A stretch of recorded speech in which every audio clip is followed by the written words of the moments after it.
What is up guys, Boston din nga pala itong muli nagpapakilala. And for today's video, pakita ko lang ulit sa inyo itong motorcycle cover na ginagamit ko. So sinaklob ko na lang muna siya, hindi ko na tinaklob sa buong motor mismo kasi gagamitin ko naman ulit siya mamaya.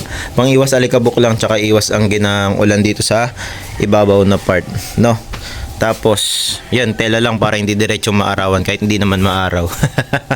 So para sa ganitong motorcycle cover nga pala, kung halimbawa ang motor mo ay PCX, ADB, Aerox, Bergman, sagot ka na nito. Itong motorcycle cover na gamit ko din. Bakit kamo? Kasi kaya niyang sakluban yung apat na uri din ng motor na nabanggit at sinabi ko, ano. So pero hindi yan ang pag-uusapan natin yan. Papakita ko lang din sa inyo, dinamay ko lang din itong aking pito sa interior. So as you can see, tabingi.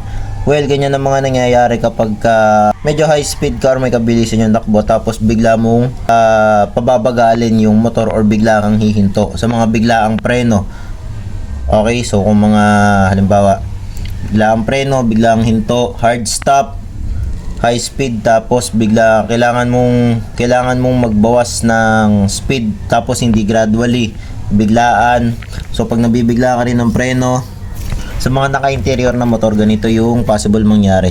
At ganito rin yung nangyari sa akin noon kung bakit natanggal yung pito ng interior ko dati habang nag-solo ride ako noon. So dapat kasi nakadiretso to, pero sa ngayon, ayan, tabingi.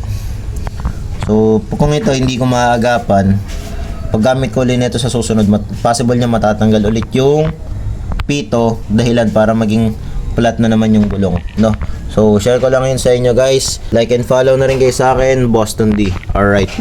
So tapos na ako manggaling sa vulcanizing shop at naipadiretso ko na rin yung interior dun sa likurang gulong. So diretso na ulit yung pito ng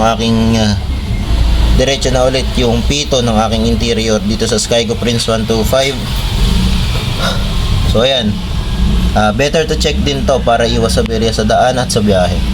So sa likod lang naman yung aking pinapantay or pinadiretso, kasi dito sa harapan pantay pa rin naman. So yun lang guys, hope you like this video. Boston D, like, follow and share.